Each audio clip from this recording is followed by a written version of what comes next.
Good evening, everyone. Welcome to Grit Live Wrap Up. I'm Cubby Lambert from the Podium Finish, and with me tonight, got a full crew: Ben, Joe, Adam, and Josh. And I also want to give a big shout out to Josh for staying up so late. I know it's very early Monday morning there in the UK, so Josh, we definitely appreciate you staying up late to be on the show with us tonight. And after a long day of racing, we started off with MotoGP and ended with IndyCar, and with all the craziness that happened in the Music City Grand Prix, why not start off with Ben talking about today's wild, insane, and chaotic IndyCar race? Yeah, all sorts of adjectives you can use to describe this one we had in Nashville today. Before we get into it, I want to give a special thank you to our new subscribers and everyone that watched Grid Live pre-race for the IndyCar Series race. Also, a special thank you to Kobe's colleague at the Podium Finish, Luis Torres, for these photos of the track. Over 110,000 people attended the new Music City Grand Prix during these last 3 days. A special hello to all the influential women in motorsport who attended the Women's Motorsports Summit in Nashville with Lynn St. James, Sabre Cook, and many other influential women in racing. The race itself had 27 starters, quite a full field, but 2 cautions within the first 10 laps. Technically didn't even get a full lap under green until lap 10. By lap 20, the race had been red flagged after the 4th caution. We saw a total of 9 cautions, 2 red flags, a confusing pit mess, water on the track, and to top it all off, a car that was pointed towards the sky during the opening laps went on to win the race. So Josh and Adam, considering IndyCar and NASCAR are both competing for fans in attendance in Nashville, did this Music City Grand Prix live up to the hype? Oh, completely.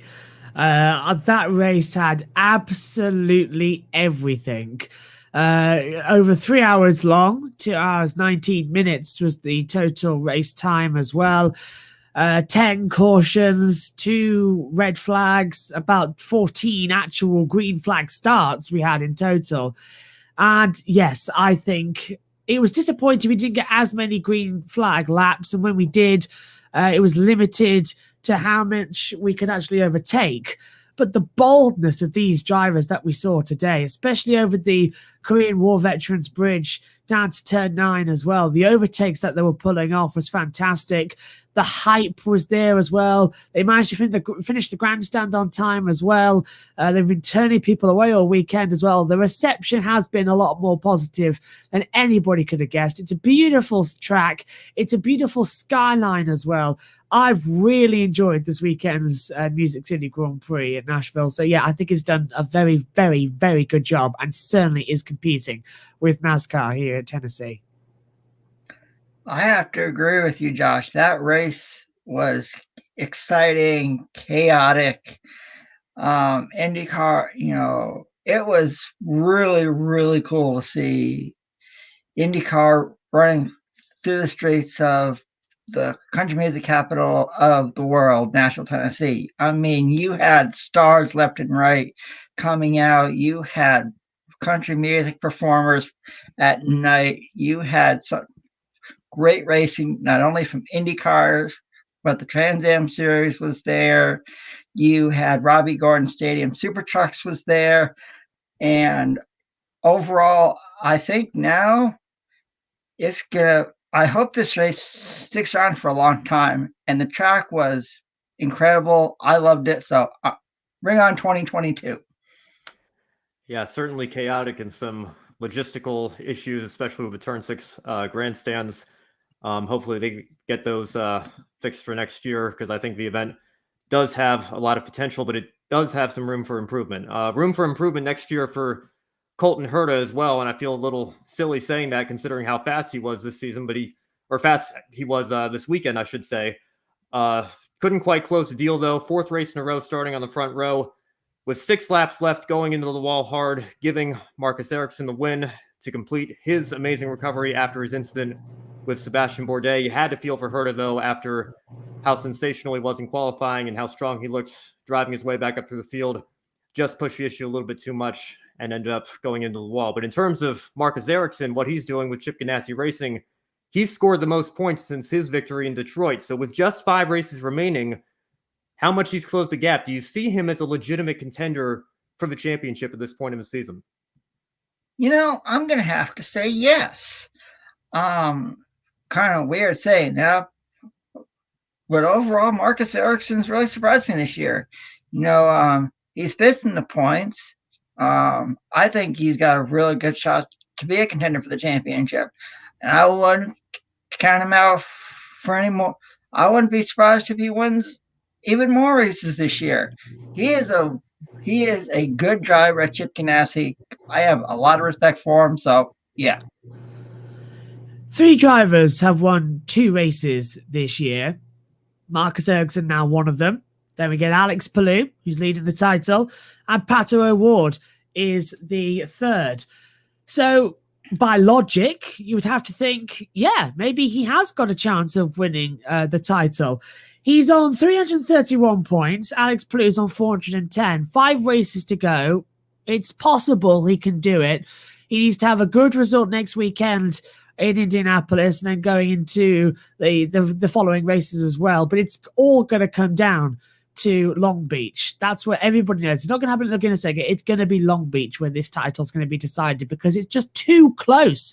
We're having seasons like this again and again. It comes down to the last race. It comes down to multiple cars each race. So yeah, Marcus Ericsson with a very strong result here today.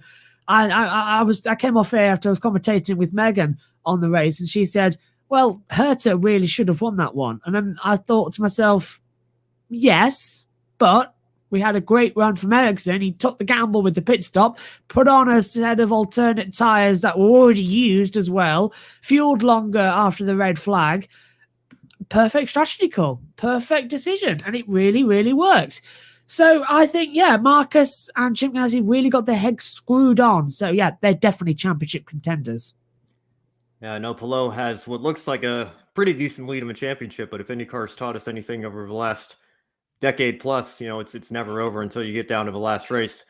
For another championship contender, Pato O'Ward, a tough race for him, finishing outside the top 10. Palou inside the top 10. Here's the grid rating for the IndyCar Series. Palou leads Dixon. O'Ward, Ericsson is ahead of Newgarden. But Newgarden leads Ericsson still in the IndyCar points. We race again next week with many questions around Herta's left wrist and hand area after he, tried to will his car from not going into the wall. Of course, it's very dangerous when you don't let go of the steering wheel when you're coming up on a crash because of how that thing whips back and forth. A very chaotic race for the first race after the summer break. I want to ask you guys, did any team or driver look like they've improved quite a bit since the break or gone backward? And you have to think about Team Penske there after their multiple incidents today. Rule 1 of motorsport, as I said with Megan in the commentary, don't hit your teammate. And I think Penske have forgotten that. Power seemed to be demolition derby out there. It was like he was playing Wreckfest on PlayStation.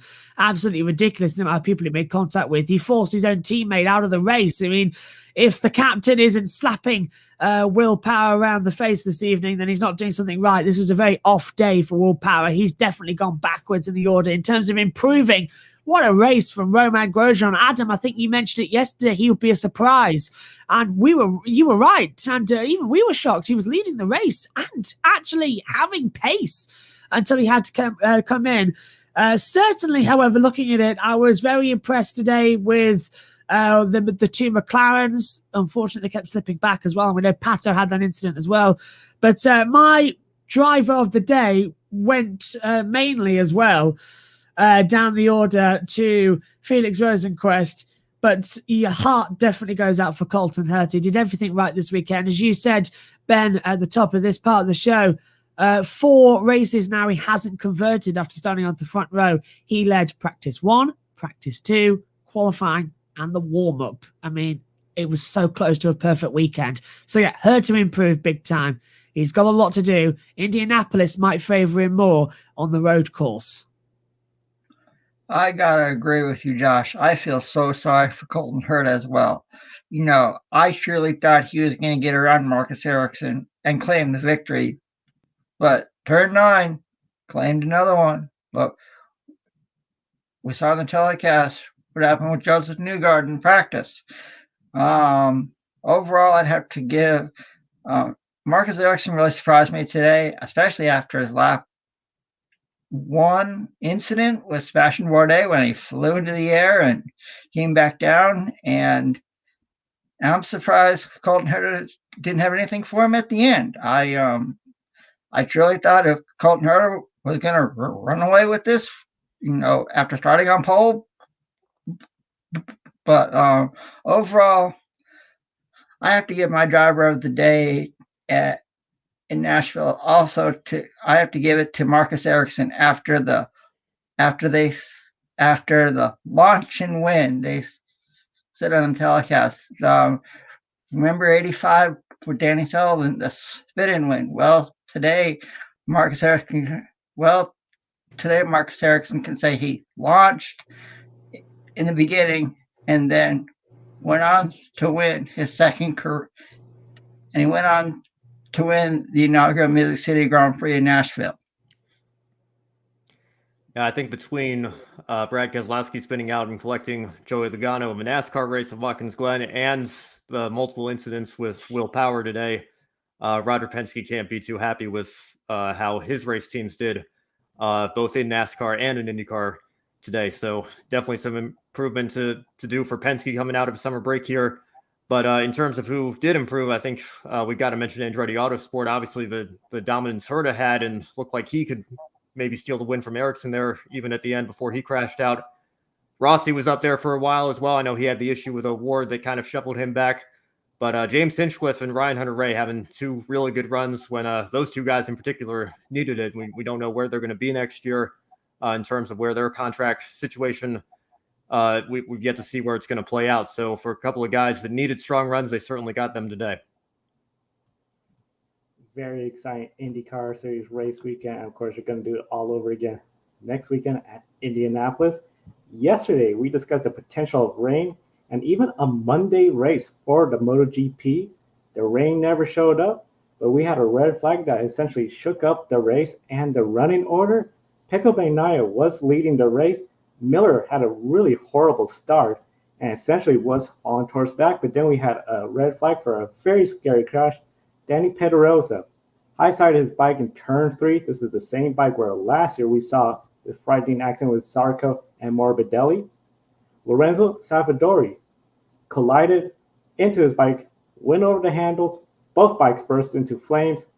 Both drivers were able to, essentially, they never lost consciousness. They were alert, talking, but we do know that Savadori has a broken foot, went into emergency surgery, and appears to be out for quite some time. Silverstone likely going to be his return. The restart, Jack Miller, great start, but Pecco this time fell out of the top 10. But then it was Martin. He battled Miller for the lead, got around, held off Mir, and in his only 6th start, the rookie got a win. Miller, 6 laps to go, he high-sided chasing Cantuaro for 3rd place, so a tough break for him. My question for you, Josh, when it comes to Martin did today, to win as a rookie in his 6th start, did he make the case for a factory seat with Ducati? I think he made the case to not only get a factory seat, but to be a future world champion. I mean, I've never seen a rider impress me so much since Marc Marquez when he came back in 2013 and won at COTA. He is unbelievable. In Portimao, he had a massive accident. He was out for 4 races, as you remember as well. And he was in hospital. He had tubes out of him everywhere. He had plasters all over him as well in terms of body cast plasters. He was out of it. He was not well at all. Came back and he has been dominant. He put it on pole, of course, yesterday in qualifying with a quick time. Yes, it should have been Quartararo, but that's irrelevant. He had the pole position time. He led from pole position twice after the red flag as well. Both times he never got good starts. The Ducati whole shot device uphill towards turn 1, it lifted the front end of the bikes up. We saw it on Bagnaia as well. Personally, if I was the Pramac boss, I'd be making my case to keep him for next year. But if I'm the Ducati Lenovo boss as well, Luigi Giuliano as well, I would be looking at my 2 riders of Bagnaia and Miller, and thinking to myself, I've had one rider who's gone down on the deck, who's been crashing multiple times, and I've got one rider who's unreliable of getting in positions. Miller and Bagnaia versus Jorge Martin. I think I'll go with Jorge Martin to lead my Ducati lineup for 2022. Definitely. He is a talent that needs to be snapped up by a big team quick, nurtured, and he'll be a next world champion. He'll be the next Rossi. He'll be the next Marquez. Lorenzo, he is a great in the making. And of course, he's already a world champion in the Moto3 category. So yeah, he's got the talent there. He's got the pace. So yeah, big team, big dreams today to win in his 6th start. Magical. Pretty much you said everything I was going to say, just magical what he did. Everything from Moto3, he has been just always getting people's attention for his riding skills, and to do it today at this track, amazing. And considering what's going on with Ducati right now, that factory team, yes, Miller has a couple of wins. But Pecco, he started off really great. And I know we talked a little bit about yesterday, all the people questioning about Fabio Quartararo's performance, especially after last year. Starting to see that a little bit more with Pecco Bagnaia. People wondering, okay, is he consistent enough to contend for a championship? Because right now it does appear that Fabio Quartararo is starting to run away with this championship. Quartararo essentially leads the championship by 40 points right now over Johann Zarco. Everyone else is further behind and not looking consistent enough, with Quartararo. Taking a look at the grid rating for MotoGP, you can see Fabio Quartararo is extending his lead over everybody else. And of course, when it comes to Quartararo performing really good, does Quartararo change his riding style going forward? Is he going to still be going for the win, raging hard? Or is he just now going to try to get podiums, focus on securing and keeping that big lead? 8 races to go. The situation now after the summer break always goes for, right, the title. It's in my grasp. How do I keep it? How do I keep the pressure off myself and put it on to the drivers behind me? This is his best opportunity to win the title. And as we talked about yesterday in the preview show, it is really key where last year Johan Mir was consistent. That's how he won the title. He only ever won 1 race in his championship year because he was constantly getting the points, getting the podium, seconds, thirds, fourths, whatever he can get his hands on. He was sticking to his guns. Quartararo, I think now, judging on today's performance, he's looked at it from last year with me and he thought, yes, let's do that method. Let's be consistent. Let's not go for foolhardy moves that's going to put me on the deck and probably injure me as well and put me out for a couple of races. Let's play this smart. Let's play this logically. Yamaha have seemed to have got themselves together only on his side of the garage. Vinales, we saw, had a really bad race today, so that side of the garage is in trouble. Vinales, though, keeping consistent, keeping the points, keeping the podiums as well. He doesn't need the wins. He's got one eye on that trophy and literally just that one goal. He wants to be world champion this year and he will do whatever it takes. He is the most unselfish rider I think I've ever known, because he's not going out there for glory of race wins. He's going out there for the ultimate prize. And that is a very mature head on a young pair of shoulders. Today has really shown me that Quartararo can go after this title. Do you remember I was saying yesterday I was unsure because he always seems to drop off mid-season as well. Today he's come back from the summer break, getting that podium. He's got such a lead to the title now. I think he can definitely go on for it. Definitely. And one of the things too, Mir, Quartararo, there are 2 riders that essentially had a good start in that first race before the red flag and then the restart, both of them again up front. So definitely, of course, Quartararo, I think he is going to march to that championship. The big thing, keep the big picture. Don't get caught up, especially if you get a rough start and you're still within the points. You're in the points, remember. It's not just the top 10. Further back, you can score points if you finish outside the top 10. So definitely, I think a lot is going for Fabio Quartararo, and will they be following MotoGP all season long? And I know Josh definitely is pretty late for you. So we want to ask you, what is your one shining moment of the weekend? It is late. It's 3 a.m. It's getting light outside as well. It's been a long old day. I think it's been 20 hours, my shift across covering the warm-ups from MotoGP, Moto3, Moto2, MotoGP, IndyCar as well. My shining moment across all of the racing today actually comes from the main MotoGP race. And it comes from Aleix Espargaro. Never in my 13 years of watching and then commentating on MotoGP for the YouTube channels as well have I ever seen Aleix so angry and so motivated. I've seen him annoyed, but I've never seen him this, to quote, peed off. he was really angry with Marc Marquez across the races today. Race 1, in the original start as well, Marquez forced him off the track, and then it would start 2. He did exactly the same again. And Aleix was really, really angry. He's gone to the stewards and says Marc deserves a penalty for that, something harsher as well. You don't penalise the result, you penalise the action and the intent. Aleix is really going there, and I think it's also my shining moment because it's crucial. We've seen a lot of lackluster decisions this year from Freddie Spencer and the MotoGP stewards. A lot of up in the air decisions as well that have gone the wrong way. A lot of people thinking this isn't how the stewards are supposed to be as well.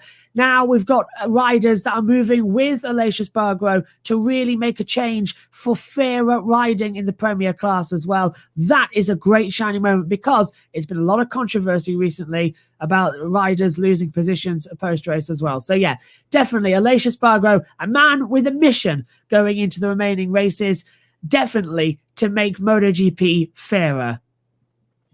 Thank you for sharing your one shining moment, Josh. And once again, we really appreciate you being here and taking time out of your day very early in the morning. It's a pleasure. Yeah, can't believe you're still awake with the sun up, but I think you deserve a nice lie down. So be sure you get some rest so you'll be fresh for the week.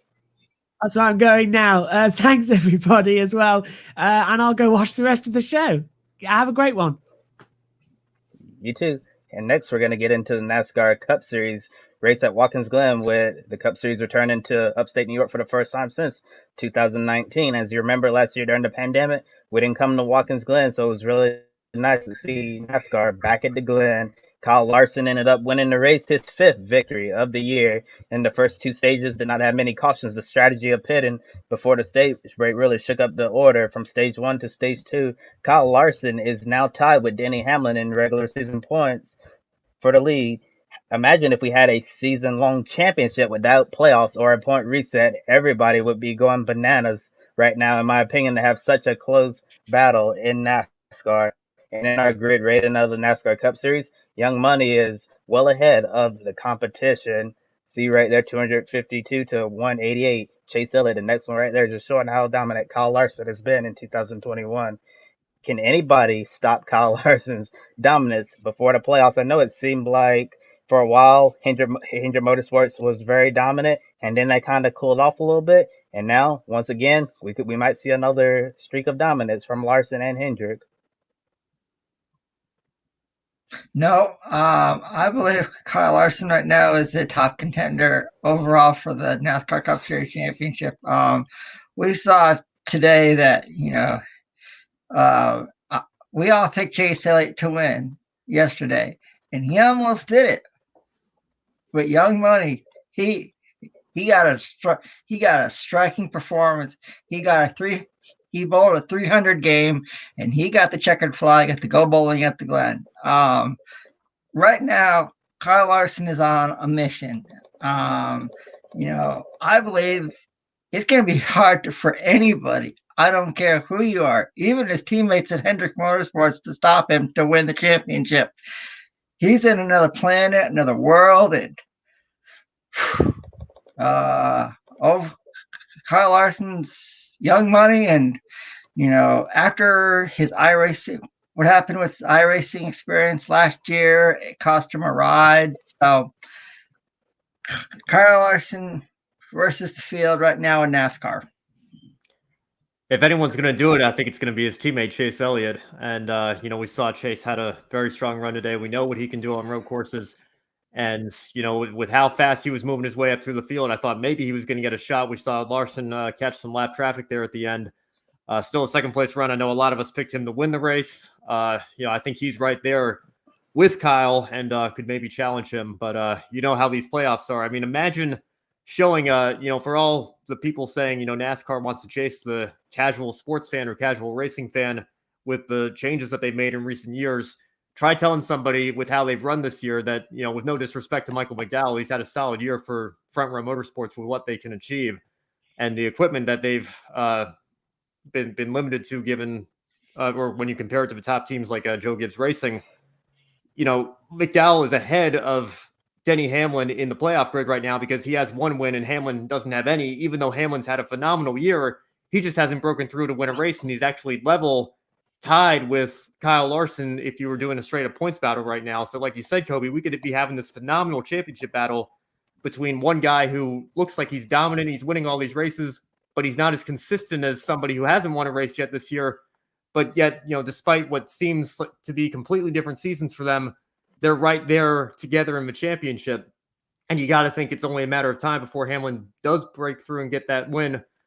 I think the obvious answer to the question is Elliott, but we can't overlook what Hamlin has done this season just simply based on the fact that he hasn't won a race. I think he's right there too. And, with how the championship is decided based on the single race at Phoenix, I think it's a mistake to count him out. Yes, it's a mistake to count anyone out, honestly, because with this championship battle, not necessarily the battle, but the system. I feel like we've talked about this on this show many, many times, how you can go out, dominate the season, get down to the final race, have an engine failure, and then it's all over. You could literally win the first 35 races of the season, have bad luck in that last race, and you lose the championship. I know that seems unfair, but that's don't hate the player, hate the game, and that's how it works. And I know one thing for sure, though. Kyle Larson is definitely the clear favorite for the championship right now, and he had a really great day at Watkins Glen. And a driver who did not have a great day at Watkins Glen was Brad Keselowski. And it's pretty ironic that the name of this race was Go Bowling at the Glen, because Brad Keselowski got a strike when he took out his teammate Joey Logano, and it was a really long day for Keselowski. I believe he spun a total of 3 times and finished a dismal 35th place right there, and heading to Indy next week. I'm sure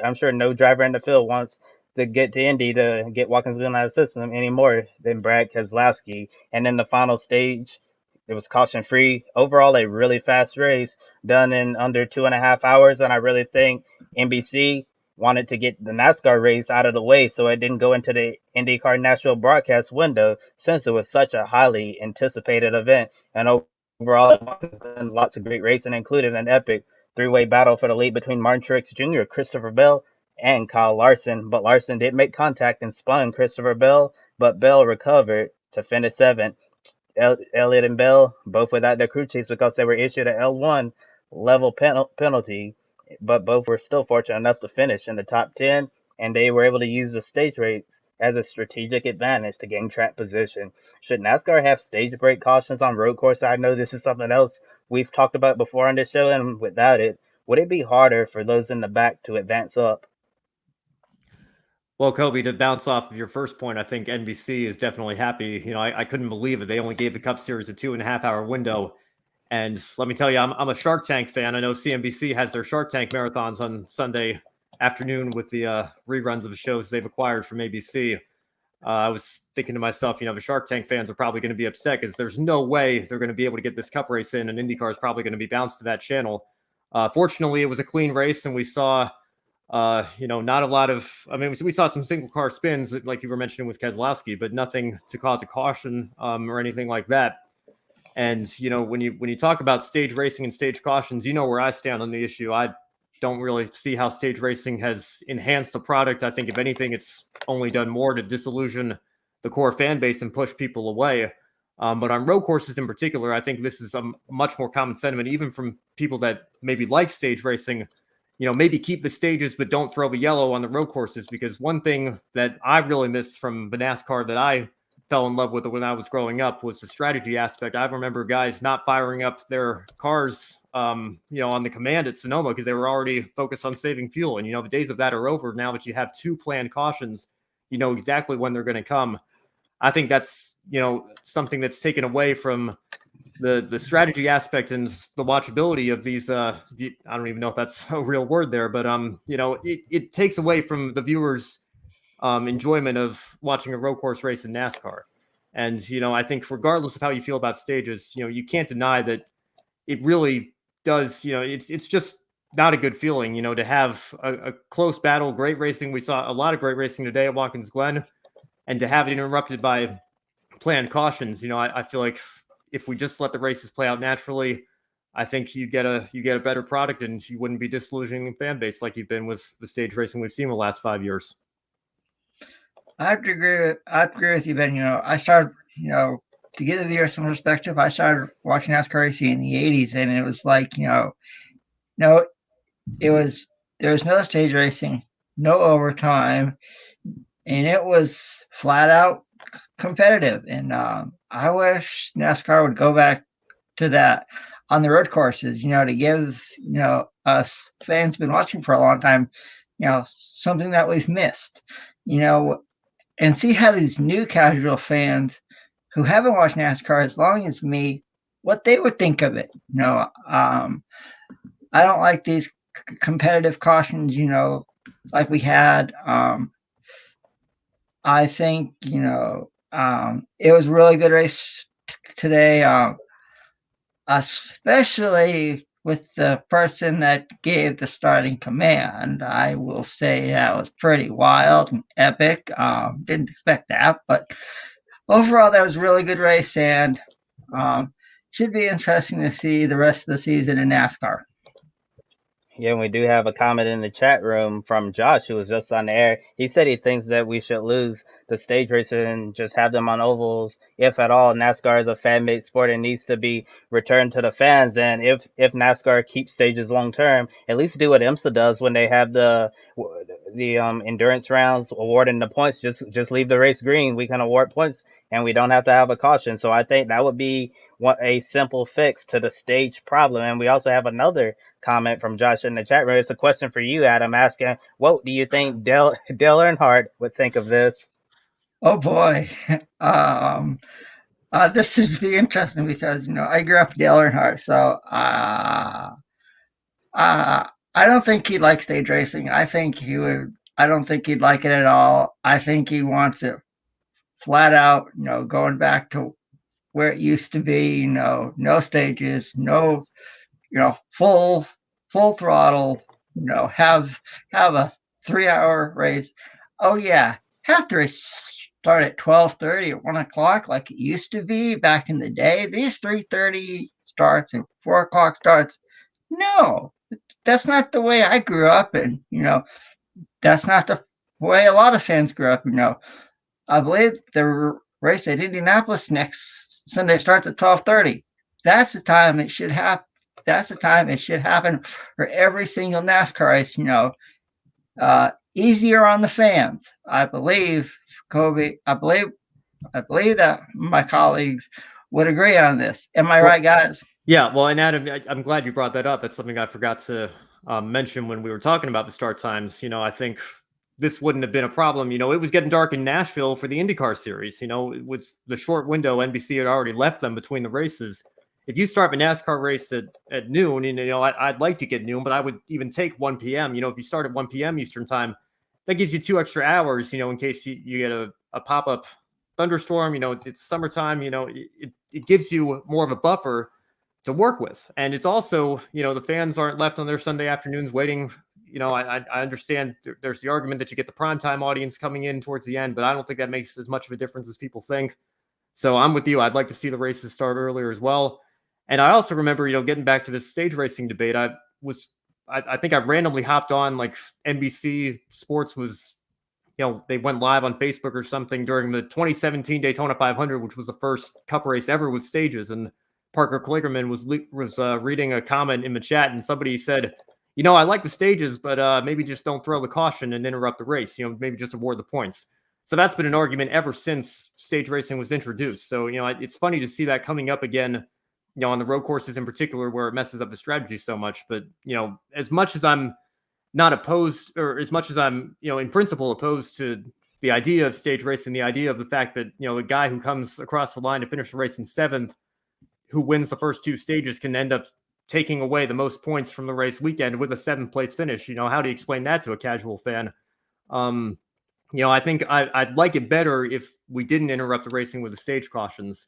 So, I think that's a point that, NASCAR is really going to have to consider, especially on the road courses, because I think the cry is only getting louder for them to do something about that.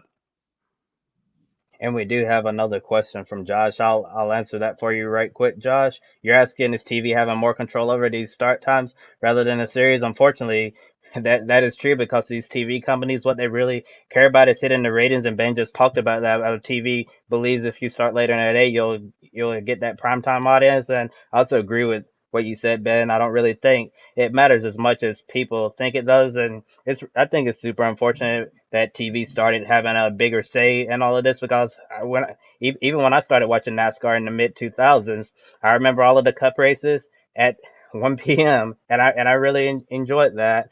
And I think for Sonoma maybe it might have started at 3 because they were on the West Coast. That was perfectly fine. But most of the races 1 p.m. I thought that was a perfect time. I still had enough time to do what I needed to get done in the mornings and be ready at 1 p.m. for the race. And a lot of the times when I'm waiting at 3:30, 4 o'clock for these races to start today, it feels like I'm just waiting around forever for the race to start. And like today, that short TV window for NASCAR and IndyCar been pushed to pushed to 5:30 p.m. Eastern time.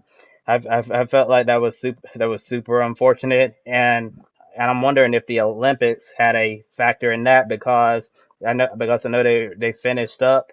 I believe today was the last day of the Summer Olympics, and we're not gonna have it next year. So yeah, and also we're gonna be utilizing Peacock, NBC, and USA Network because NBCSN is disappearing. I'm thinking next year with that Olympic coverage, maybe you give Nashville, if they come back, a more friendlier start time, and I think that would be much better for the situation out there. And now moving on, next weekend we have a NASCAR IndyCar doubleheader at the IMS Road Course, the first time the Cup Series been away from the iconic 2.5-mile oval at Indy. And last year we saw that epic battle between Kevin Harvick and Denny Hamlin in the closing laps until Denny Hamlin blew a tire and smacked the wall hard.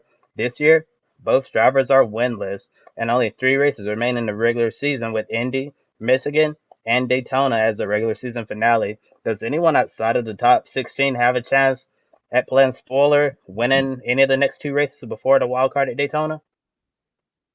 That's a good question, Kobe. I don't think so.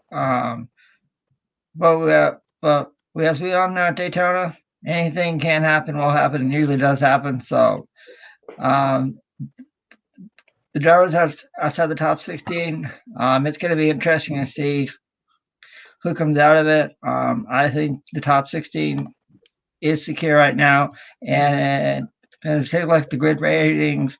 Kyle Larson has a huge momentum over Chase Elliott, so it should be interesting the last 3 races of the regular season going into the playoffs. Well, I think the objective answer is yes, simply because we're going to Daytona. And, as Michael McDowell proved of the Daytona 500, as we've seen countless times at Daytona and Talladega, when you go to a super speedway race, there's easily, 30 cars in the field that, if something goes right, we even saw Spire Motorsports with Justin Haley win that race at Daytona a couple of years ago. So anything can happen. I've got to think, like I said, Denny Hamlin, another top 5 today. His season can't be overlooked. He could very well go out and win. Austin Dillon, just outside the top 16 right now. He's obviously a Daytona 500 champion. He's had some strong runs at Michigan before. So I think it's certainly possible. I think if you're Hamlin, you're all but guaranteed a spot in the playoffs at this point. You probably don't have to worry too much. If there is going to be a new winner, Hamlin is certainly probably the top candidate to do so. But I think, you definitely can't count the possibility of that happening out just because, we're going to Daytona and that's a crazy track. Anything can happen. And actually, I do think we could see a new winner next week at the Indy Road Course. And in my mind, I already have my pick a winner set. And since we're gonna have practice and qualifying, I believe, I want to wait to see how that goes. And if the driver that I'm picking isn't doing well, I might reconsider. But I think next week we could definitely see a new race winner and shake up the playoff picture and not both RCR cars outside of the top 16. And you mentioned Ben the wild card at Daytona. I definitely think anybody can win there. And looking at the points, Ryan Preece, Cole Custer outside of the top 25 in points. Imagine if one of those guys goes out to Daytona and wins, and that would be really crazy and shake up the playoff picture in a major way. So definitely don't count out anybody way down there in the points. If it's Preece, I've got to assume that's the first non-chartered car that would make the playoffs, right? Because Preece is running as an open car. I think there was still some questions, at the midpoint of the season if they were even going to continue to run the full schedule. So, that would totally shake things up. Oh, yeah, in a big way. Big time shakeup to see a non-charter team in the playoffs. Definitely want to hear from everyone viewing what their thoughts if Ryan Preece Or what drivers do you think outside the top 16 could make it in? Be sure to comment in the chat room. Now, speaking about some of the top drivers, it's time to look at the grid ranking. Of course, only 3 out of the 7 series were running this weekend. And overall, definitely was a very entertaining race weekend with MotoGP, IndyCars, and NASCAR. Looking at it, as you see, Kyle Larson did move up to third. Fabio Quartararo dropped since he only finished third, didn't lead any laps. Alex Palou moved up despite finishing in the top 10. Still got around Max Verstappen, Lewis Hamilton, because, of course, they have had not exactly the greatest races lately. And, of course, next weekend, we're going to have even more racing when we have World Rally Championship racing as you take a look at the entire grid ranking for all 35 racers. Sebastian Ogier, starting Thursday, World Rally Championship, they're going to be racing. Can he hold off Shane Van Gisbergen? It's going to be a while to see the supercars. And, of course, Kyle Larson, NASCAR, they'll be back. So we definitely have a busy weekend ahead with Formula E, IndyCar, MotoGP, NASCAR, and World Rally Championship. So it's going to be a fun weekend ahead. And that's a look at the grid ranking. And over at Road America, it appeared that Meyer Shank Racing was in prime position to win, but they were short on fuel. Dane Cameron had to disappointingly bring the number 60 Acura DPI to pit road with less than 5 minutes remaining in the road race showcase, and this allowed the number 31 Action Express Racing Wheeling Engineering Cadillac DPI to pick up their second consecutive overall victory in the IMSA WeatherTech Sports Car Championship. And speaking of championship, the winners Felipe Nasr and Pippo Durrani were able to gain ground on Wayne Taylor Racing. Ricky Taylor and Felipe Albuquerque and other class winners. Dwight Merriman and Ryan Dial took LMP2 class honors for Aero Motorsport. Colin Brown and John Bennett won LMP3 with Core Autosport. And we had a little upset in GTLM with the program lineup of Matt Campbell and Cooper McNeil upset in both factory Corvettes in the number 79 Proton WeatherTech Porsche. Porsche also took GTD with Pfaff Motorsports drivers Zachary Robichon and Lawrence Van Fleur taking the GTD win. And IMSA is going to be off for the next month, and the next race is September 12th at WeatherTech Raceway, Laguna Seca. And the reason why IMSA is on this month-long break, the 2021 24 Hours of Le Mans is only 2 weeks away. So several IMSA teams and drivers, once again, making a trip across the pond to France for the twice-around-the-clock French Endurance Classic. And now it's time for our grid one shining moment of the weekend. I'll start with you, Kobe. What's your grid one shining moment of the weekend?